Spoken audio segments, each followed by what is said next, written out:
A very good morning to one and all. Myself, Dr.R.Kalaivani, Assistant Professor, PG and Research Department of History, the Standard 5X Rajaratnam College for Women, Sivagasi. In today's class, we are going to discuss about Bahmani Kingdom. Bahmani Kingdom, they ruled India from 1347 to 1526 AD. It was established by Hasan Hangu. His real name Hasan Hangu. Actually, after he accessed the throne, his name is Alauddin Hasan Bahman Shah. In the year 1347, he established the Bahmani Kingdom. It was the first Muslim kingdom in the Deccan region. They rose into a prominent kingdom in the south and posed a formidable challenge to the mighty Vijayanagar Empire. Actually, before the accession of Bahmani rulers, Vijayanagar kingdom, they were the Hindu rulers. They ruled southern side. After the battle of Talikota in the year 1565, Bahmani Sultanates defeated Vijayanagar kingdom and they started their rule in India. They divided into 5 smaller kingdoms. The first prime minister of this kingdom was Muhammad Hawan. He only reached this kingdom its peak. It was the first Muslim empire in the Deccan region and they have a clash with the Hindu rival Vijayanagar Empire. Krishnadevaraya, he was a tough fighter with the Bahmani kingdom. They shifted the capital from Gulbarga to Bidar. Eventually, after the succession, the Bahmani kingdom, they divided into 5 states. Collectively, they were called as Deccan Sultanates. Origin: Jafar Khan, he was known as Hasan Hangu. He played a pivotal role in the formation of Bahmani kingdom. He worked under Muhammad bin Tughlaq as a commander and governor. In the year 1347, he led a rebellion against the Delhi Sultanate. His victory led the establishment of independent Bahmani kingdom in the Deccan region. It emerged as a different entity separate from the Delhi Sultanate. Actually, in the medieval period, afterwards, first Delhi Sultanate, all were Muslims, but in the Delhi Sultanate, they were Deccanites. Now we will discuss about the important rulers of Bahmani kingdom. First king, Alauddin Hasan Shah, Hasan Hangu. He ruled from 1347 to 1357. He was the founder of the Bahmani kingdom. Next to his Muhammad Shah I. He was the son of Hasan Hangu. He ruled from 1358 to 1377. He became the second ruler. He fought with the Vijayanagar and defeated Bukka and the Kappayanayaks and Warangal kingdom. After him, Muhammad Shah II, he ruled from 1378 to 1397. He was a peace-loving and diplomatic ruler. Like his predecessors, he followed friendly relations with the Vijayanagar kingdom and neighboring kingdoms. He established a number of hospitals, madrasas and mosques for public welfare. And then Feroz Shah Bahmani, he was the 4th ruler. He ruled from 1397 to 1422. He was the most important ruler of the Bahmani kingdom.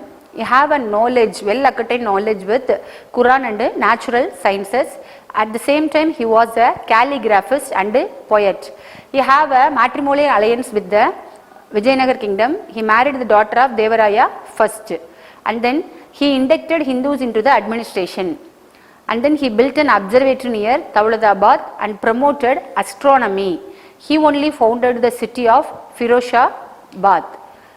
Next, Ahmad Shah. He was otherwise called as Wali. In the year 1422 to 1435, he ruled Bahmani Sultanates.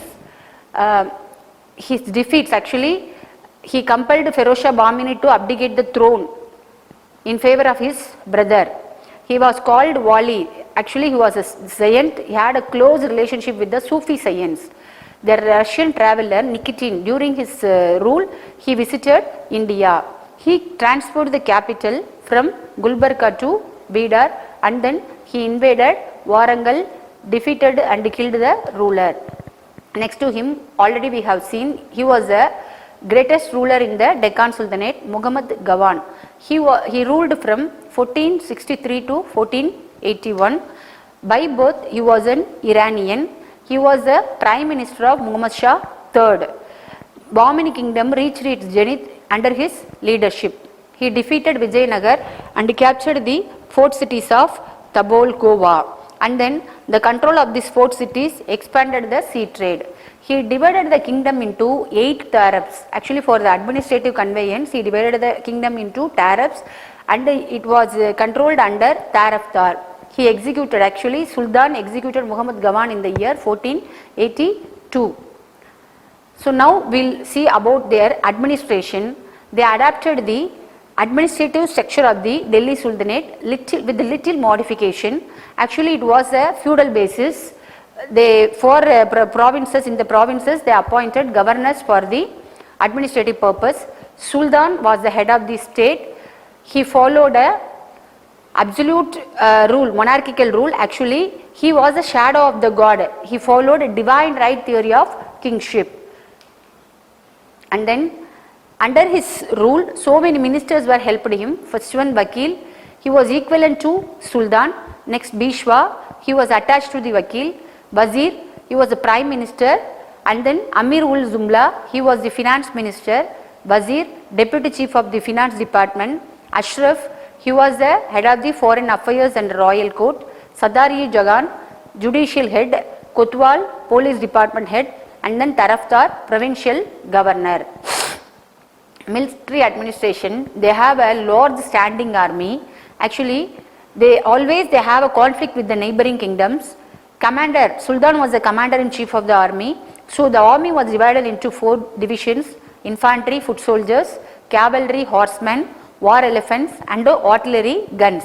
Actually, during the time of Akbar, Mansabdari system was introduced. That system was prevalent in the military, where the commanders were assigned to the Jagirs based on their rank.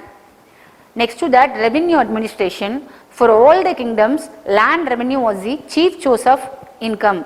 Amir-e-Jumla, he was the head of the revenue administration. So 1/3 of the agricultural produce want to be paid as a tax.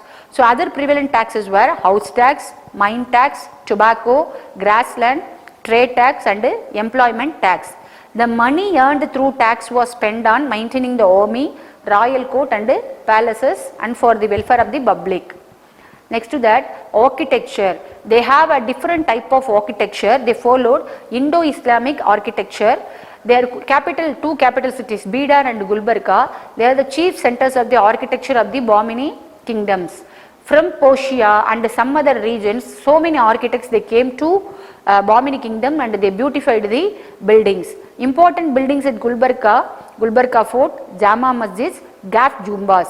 At Bidar, Madrasa, Bidar Fort, Bahmani domes. In addition, they beautified the Chant Minar. It was constructed by Hasan Hangu at Dauladabad. So, for so many reasons, the Bahmani kingdom, they were downfall. So, what are the reasons? First one, weak and incompetent successors. After the Muhammad Gawan, after Muhammad Shah, there was no competent ruler in the Bahmani Sultanate. They have a fight with the Vijayanagar kingdom always. So, the treasury was empty. Increasing rivalry between Bahmani and noble classes. And then the later Sultan were merely a puppet. They were in the hands of they look like a puppet in the hands of the prime minister. Krishnadevaraya of Vijayanagar, he defeated the last Bahmani Sultan. So the Bahmani kingdom was disintegrating. And then finally, it was divided into 5 divisions: Bijapur, Ahmedabad, Berar, Golconda, and Bidar. Bijapur, Adil Shah dynasty; Ahmedabad, Nizam Shagi dynasty; Bira, Imad Shagi dynasty; Golconda, Qutub Shagi dynasty; and then Bidar, Barish Shagi dynasty. So they were divided into 5 groups and they ruled themselves. Thank you for watching the video.